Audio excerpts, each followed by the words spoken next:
Still Nation, what's going on? It's your man KevEZE here, joined by my brothers here. You got Dread, you got Money Mitch.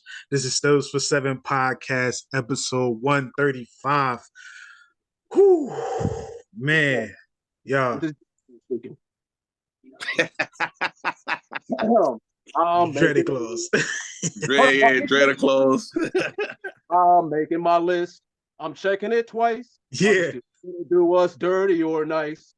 Rudolph with your arm so bright. Are you gonna light up that defense tonight? I can keep going. Word. Yeah. Dreaded claws. Dreaded claws definitely in the spirit. You feel me? My fault. I thought Dread was over there. I didn't know it was Dreaded claws. Realize. You know what I mean? Live in effect. Going all day if y'all want. Yeah. All right, but all seriously. Fellas, man. We have the Cincinnati Bengals.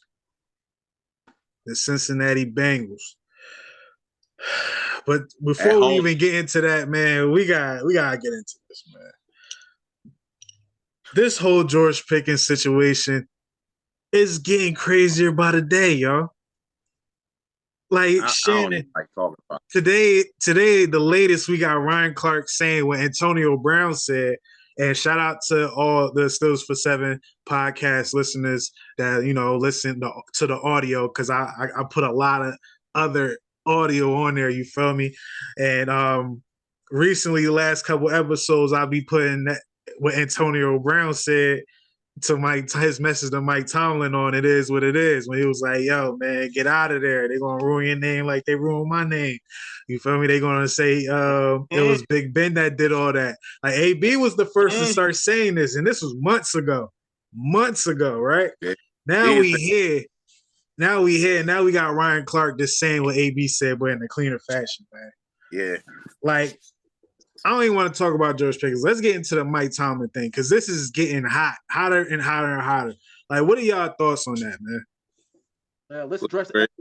A lot of people, they say that they want him. A lot of the Steelers faithful are saying that they want him out of there by at least the end of next season, because a lot of people are starting to question his leadership. They're like, well, I was watching Unc when, aka Shannon Sharp. I was watching him on First Take. He said, these Steelers like the Steelers wide receivers acting up, like, we got from Mike Wallace to Antonio Brown to Chase Claypool to Martavis Bryant to now George Pickens. Like, Mike Tomlin is the common denominator because he's not putting these guys in check. He said, well, if they had a coach like Belichick, if a coach like Bill Belichick would not tolerate that BS, because there was something going on record saying that Mike Tomlin says, well, why don't you bench him? It's like, well, we can't because we're hurting ourselves. We're too talented.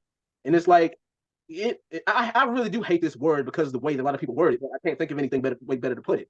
It's the inmates running the asylum, for lack of a better word. Like I said, I kind of hate that word, but I understand what you mean. If you're a coach, you're supposed to have control of that locker room. At the end of the day, the players are going to do what they want. They're grown men. They can make their own decisions. But at the end of the day, it's got to be we, not me. Mike Tomlin does have to have some control over that locker room. People are starting to question his leadership. Much understand. I understand questioning his leadership. You can't question the man's coaching ability because of what he's been through in the last 5 years or so. Because I've said it again, most coaches will fold if they was in his position. He just needs to get a more clip. He just needs to make a more impact in the locker room. Like I said, all the defensive guys, most of the defensive guys like T.J. Watt and Cam Hayward, they're the vets in the locker room. They're the big brothers in the locker room. And a lot of the guys, they're young guys in the locker room. So, they don't have somebody to guide them. And Coach T needs to put his foot down. And guess what? If Coach T don't put his foot down, then the Rudies are going to put their foot down on him. That's the way I see it. But go on. They're going to stomp on him? All right. That's I'm gonna kind of break this down, okay? So let's be clear. I never questioned Mike Tomlin's leadership. He been here this long, they've been this successful, and that's not by accident. You know what I mean? Just because all of a sudden we got some stuff going on in the room. Okay. Let's be clear. It's all on the offensive side of the ball. All of the youth that Dre was talking about is on the offensive side of the ball, not on the defense. You don't hear these type of things coming from the defensive players if y'all have noticed. Yeah. It's all coming from the offensive players. And in the past, we had Ben Roethlisberger. He was the adult in the room on the offense. So it was easier to keep a handle on stuff because you still had an adult in the room. There's no adult in the room right now on the offensive side of the ball. And much as I do rock with Kenny Pickett, he's a youngin too. And I think that we probably need a veteran quarterback to come in and be the adult in the room to kind of put them in line. But I stand by this. I don't think Mike Tomlin's going anywhere. But I will say this, something that Ryan Clark said on Get Up. When Mike Tomlin, I know I'm a little older than y'all, but y'all been around for a while. When Mike Tomlin first came to the Steelers, I was going to talk about that. He was grinding. Yeah, he was grinding. He was grinding the veterans. Everybody got it. Then he found out that he needed to let off a little bit. I think he about to go back to grinding these youngins. Yeah. They ain't gonna like it. I'm low key mad. You know what I'm saying? They ain't gonna like it. You know, I'm mad you brought that up. Alabama's gonna start bitching, and then that's when you're gonna see Bama go. They're gonna have to roll because you like you were saying, Dred, with some of them other guys that was on the team. You noticed that a lot of them didn't stay. Monte played his way out. AB, as great as AB was, he played his way out. Belichick got away with a lot of stuff because of Tom Brady. Tom Brady made them receivers look good, regardless of how good they was. Because a lot of them guys went other places and ain't do shit. Exactly. Wells Walker was like the only one that did something before he got there. Exactly. And look what the receivers been doing since Tom Brady left that organization. Nothing. And Randy Moss. So, we're not counting Randy Moss. You're talking about the white guys. He an outlier. You know what I'm saying? He a Hall of Famer, and he was a Hall of before he got to New England. So. Yeah. But yeah, man, it's crazy, man. I think that I don't see it as an Andy Reid at the end of his Philly run. I just think that, like you said, like you said, he was like he should go back to 2007 and grind these guys.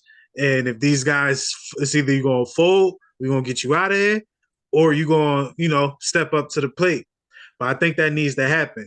Granted, it may be right detrimental to the season because the guy's gonna get worn out because the defense is gonna get it like the offense. And we know the defenses, they already got they played basically 2 seasons in the season.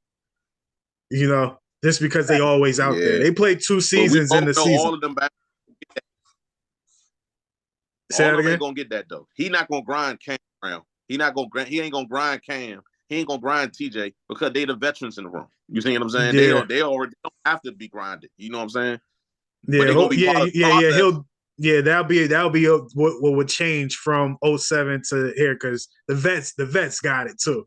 Like everybody got it in 07, bro. Like, yeah, I remember that because I think it was Hines Ward and somebody else. They went to and it was like, "Yo, man, you killed us in training camp." James Ferrier. James Ferrier. Yeah. Told him we don't need to do that. He's like, we don't need to do that, and it paid off though. Because he won the Super Bowl the next year. You feel me? So yeah. I like that. I thought about that. As soon as Ryan, just like you, as soon as Ryan said it, I was like, oh yeah, you know what? He didn't go through that with this new offense. He hit it on the head. He hit it on the head today. The only thing that I did like that he says that Mike T need to leave. And I know he was getting at when he said that. He was trying to prove a point, like a proven point thing. You know what I'm saying? 'Cause I agree with him that we a spoiled fan base, bro. We don't appreciate a lot of stuff, and when it's gone, we appreciate it more. I can give you a really good example of 2 players. We appreciate them better, more. To me, I feel like we appreciate them more than they gone. Le'Veon Bell, Antonio Brown. I do miss them guys. I ain't gonna lie. And people don't like to say that the reason why we don't have a Super Bowl is because in key moments we lost one of those guys. And unfortunately, in the Ty Haley offense, it's star driven. It ain't a scheme. It's stars. It's like, okay, we're gonna give AB the ball 100,000 times. We're gonna run it Le'Veon Bell, and we're gonna make sure he touches a good 400 times now. He got to get 400 touches, and we gotta make sure Big Ben is throwing that thing to Heath Miller. AB, Heath Miller, AB, and AB some more. You feel me? So that's what that was. So those guys getting hurt that killed the whole offense. That killed the whole offense, especially. That's perspective. What you're talking about right now is real perspective, but that get tossed aside because they don't like Mike Tomlin. Exactly, man. You know what I mean? That's how that goes. Yeah, unfortunately, you guys are right. And being in a star-driven offense, and that's where a lot of egos can clash too, because AB was complaining that he wasn't getting the ball enough. The thing is, the difference between a lot of the guys like Deontay Johnson and Chase Claypool and George Pickens, when they complain they're not getting the ball, as opposed to Le'Veon, guess what? Antonio Brown made shit happen. He delivered. He delivered 90% of the time, and that's where you can say he has Santa Curson. Guys, yes. Oh yeah, Santa. Even Santa uses bad language. All right, give me a lump of coal. I don't care. But yeah, anyway. Hey, hold on. Hey, Greg, you was right though. But you know the difference is, look who was throwing in the football. True. Yeah, that's true. Look who was throwing in the football. People act like Big Ben was a major cause of a lot of things, good and bad. To be honest with you, we lived and died by him.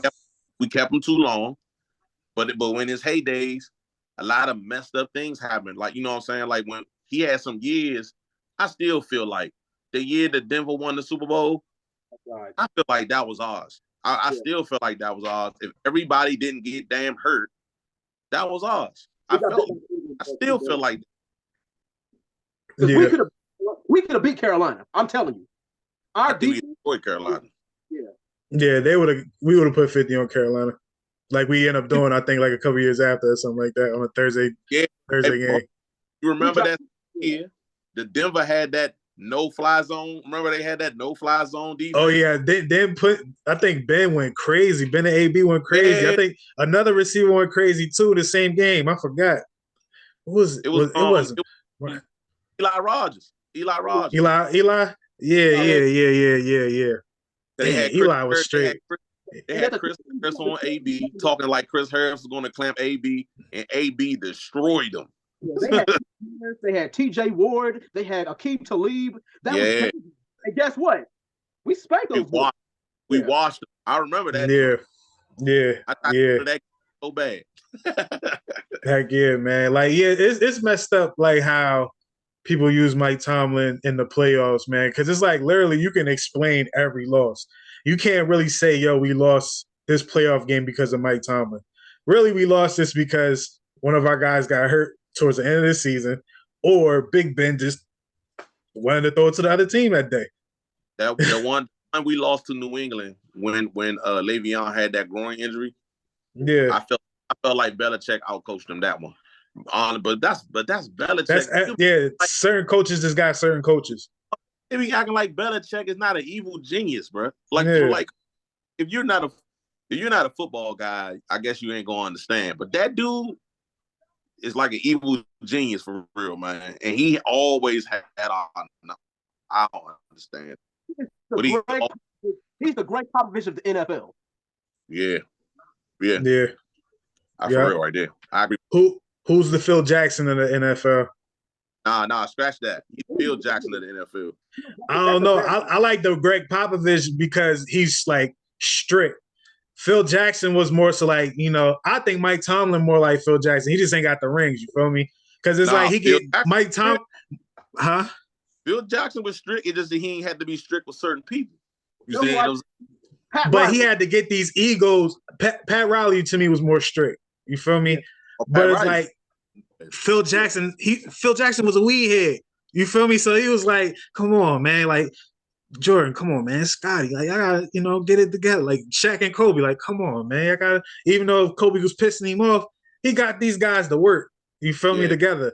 That's like Coach Tomlin was able to get AB, Le'Veon, and Big Ben, 3 big ego guys to work together on offense. You feel me? So, I say he more like Phil, but he just ain't got, that many rings and all that. Yeah, he was running. He had the thing running like a well-oiled machine for a good minute. Yeah.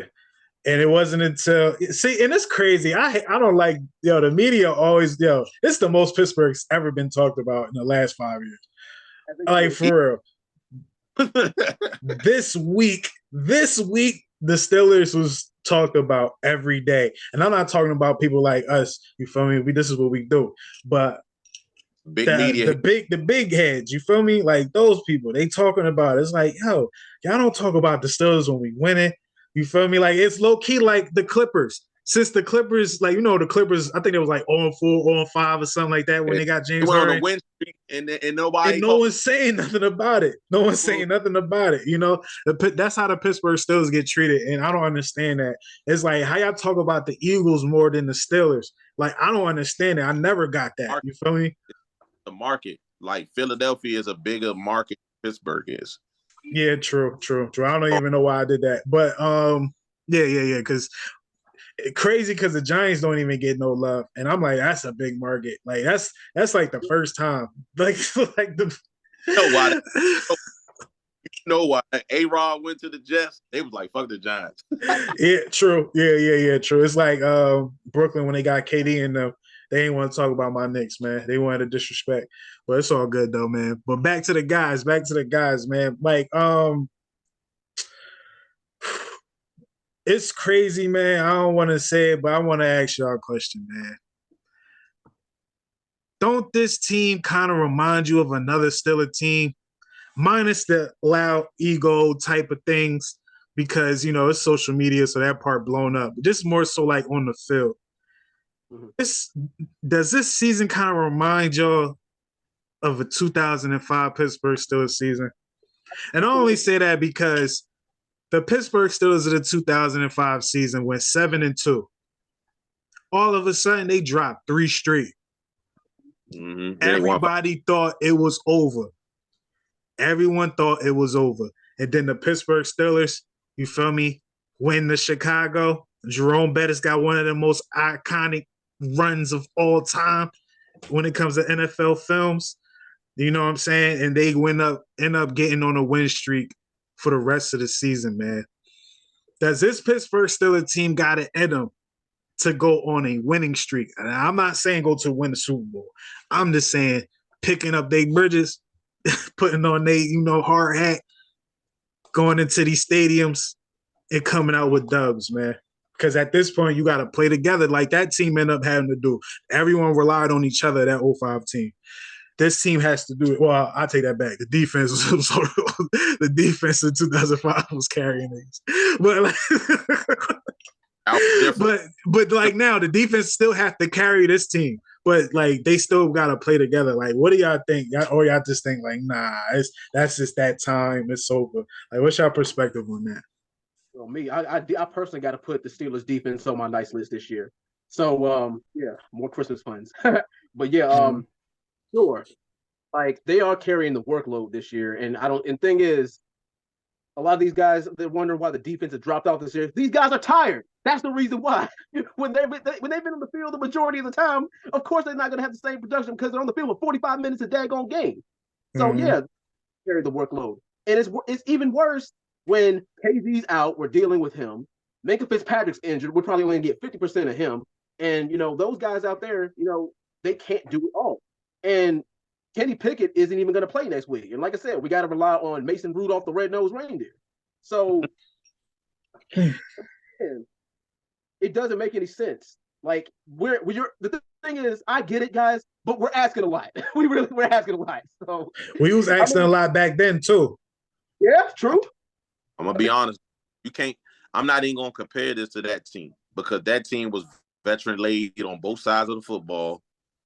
They had the moxie to pull off what they pulled off. This team don't. I'm just being honest. Now, can they win? Can they win their last 3? Hell yeah, they can win the last 3. Yeah. But there's a lot of different components that's just messing this up though. The injury component is probably the biggest one.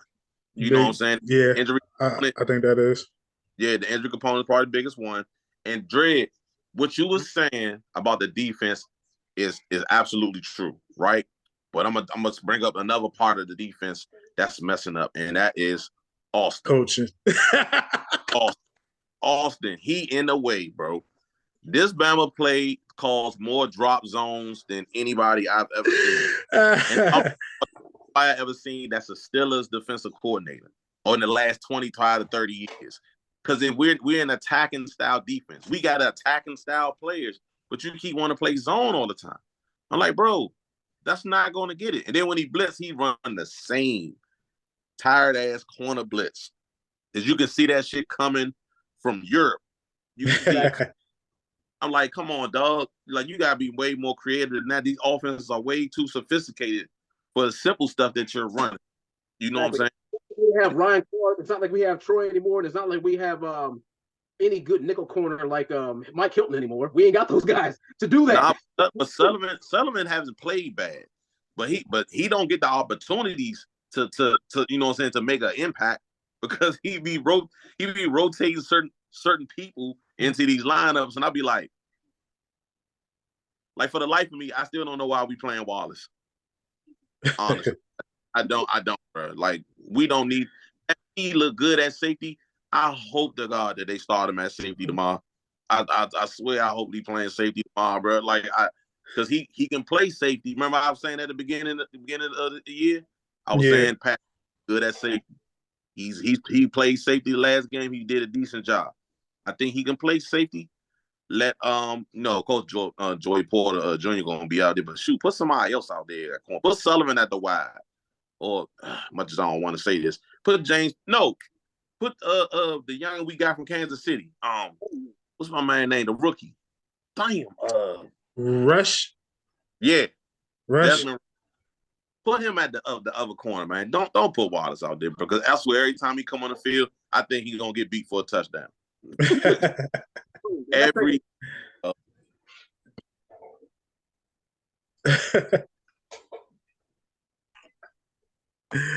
Yo, man. Oh, man. Man. I'm gonna have, as much as I brought that up, I talked that up. It's just like, I agree with y'all. I don't think this team got it in them, but I will say it is some signs of maturity, because word got out that Jaylen Warren and George Pickens chopped it up. Yeah, they both got an understanding, what's going on and stuff like that. And George Pickens is quoted to say, "Yo, next time I got you." And we know George Pickens is way capable of blocking. You feel me? I think this is why Steeler Nation was really mad at him as a whole, because he low-key had a highlight reel of blocking last year. You know what I mean? So, the effort thing, man. The effort. Yeah. And it's like, and he can block without putting in much effort. Like, you saw it. You feel me? Even this year, he was doing some stupid stuff this year to make a block. He threw himself into somebody, like left his feet. Like, yeah, I remember that. He was doing some crazy blocks this year, man. Like, but Hines Ward would lay the wood to these guys. And the thing is, if George Pickens, everybody was comparing him to, like, oh man, maybe Pickens could be from that Hines Ward cloth, where he can not only make decent blocks, but he could lay the wood to their behinds. They was reaching with that, like, real live. Like, they was like, just because he made a couple of blocks. You talking about Hines Ward now? You know, Hines Ward is the reason why certain receivers can't block a certain way anymore. Man, what I still remember he knocked Keith Rivers' teeth out of his mouth. Bro, his first NFL regular season game. Keith Rivers was talking too in the beginning. I remember that week, yo. He was talking. It was like rookie Bengals linebacker said, "Yo, Hines Ward, he can't block him," something like that. First, I believe that was the first play. No, it wasn't the first play. It was like the first series, though. But he peeled back. I was like, but they say not front teeth. Bro, you remember he rocked Ed Reed, man. He gave him a concussion. Oh yeah. Yeah. Twice in one game. It was twice in one game. I will never forget the Ed Reed one, ever. Yeah. Anything against Baltimore, I love. Word. I feel you on that. For real. Certain rules of why receivers can't block a certain way now. So you're right about that. Yeah, man. Yeah. All right, guys. Let's get into this game, man. Saturday. The Pittsburgh Steelers, man. The Steelers is at home. Oh man, I don't like the Steelers at home this year at all. But yeah, man. The Steelers did win the last game in Cincinnati 16-10. Mika Fitzpatrick not playing. Kenny's not playing, and is Trent Thompson out too? I don't think so. I ain't seen him to see that he was out. I know Chase not. I know Chase not playing. But yeah, Chase is not playing over there. We need to watch out for T. Higgins. That's the guy. To be honest with you, Tyler Boyd is the one that be putting in work on the show. Yeah, he like do. it's normally be him. Like Higgins might have a touchdown or whatever, but it be Higgins that be doing the body work. Like, so we gotta really make sure he don't hurt us for real. But it's like to win this game outside of effort, because I know that could be both of y'all number one answer. That could be my number one answer. Outside of effort, what needs to happen for this offense to do something? And what does Mason bring to the table that can make that happen? Me personally, I think it's going to have to be Mike Tomlin's coaching. He's going to have to make it a chess match. It's going to have to be a perfectly coached game for what he has. He's going to be like, okay, I know what I got in front of me and I know what I have to work with. This is what we're going to have to do. We're going to have Rudolph's going to have to throw perfect footballs, not turn the ball over. Clock management perfect. Also, this is what I believe we need to do. If we're not going to put up a whole bunch of points, what we need to do is we need to milk that clock.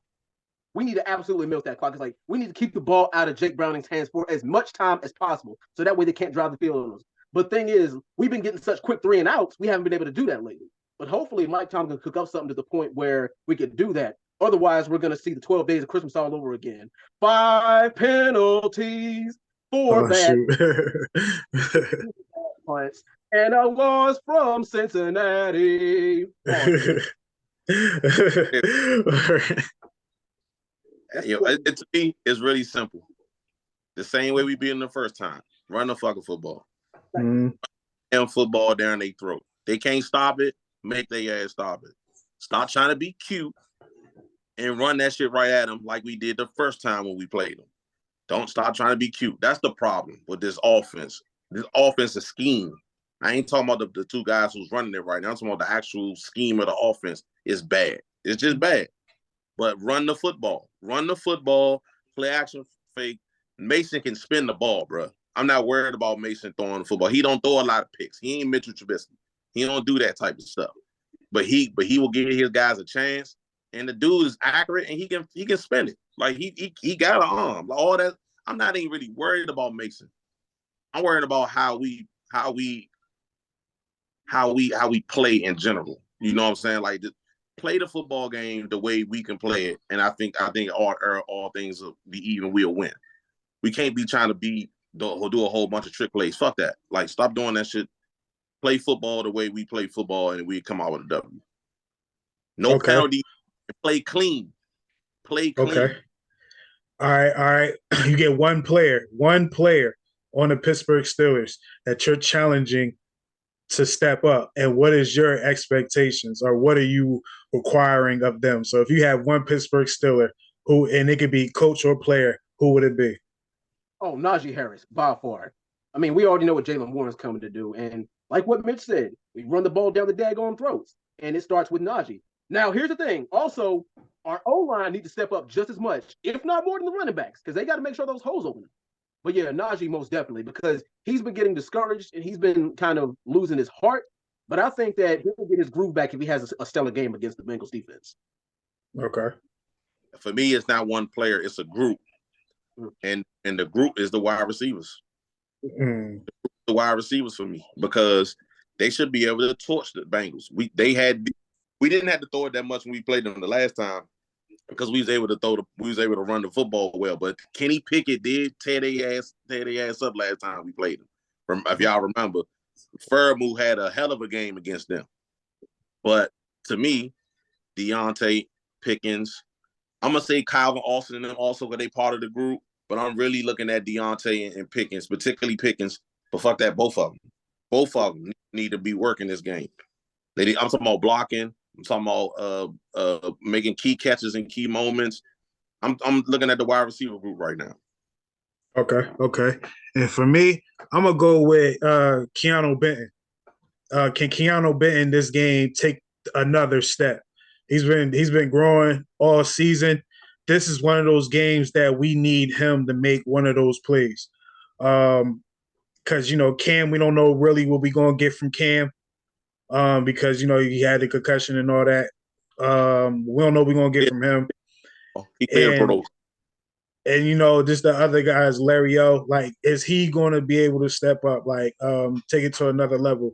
And I'm gonna pick another one that's kind of obvious, man. It's just Mason Cole. Can you play like an NFL center? Just play like an NFL center, man. Go out there, don't think about nothing. Just play the game of football, bro. Like, just play the game of football, man. For real. But okay, guys, man. What's your scores for this game, man? And DJ. Oh boy, not too sure. I'm not too sure. Once again, my head says Bengals, but my heart says Steelers. I say the Bengals in a close one, 21-18. Mitch, who you got? I'm gonna say 24-20. Pittsburgh. I think Mason gonna make a difference. I really do. At home, last home game, I think we win it. Now, I know it sounds like a close score, but I think we win it 24-20. But I think we'll be up enough to be. I feel the only reason I feel that way. I feel like Mason gonna get off a little bit. I feel like they're gonna over exaggerate stopping our run game. I think some stuff open up for the receivers. Okay, my score will be 20-16, man. That sounds legit. I think Mason is going to do a good job. I think George Pickens is going to have maybe 80 to 80 plus yards. I think he gets like 3 big catches. Because Mason's he's going to give it to him. He's going to give him an opportunity.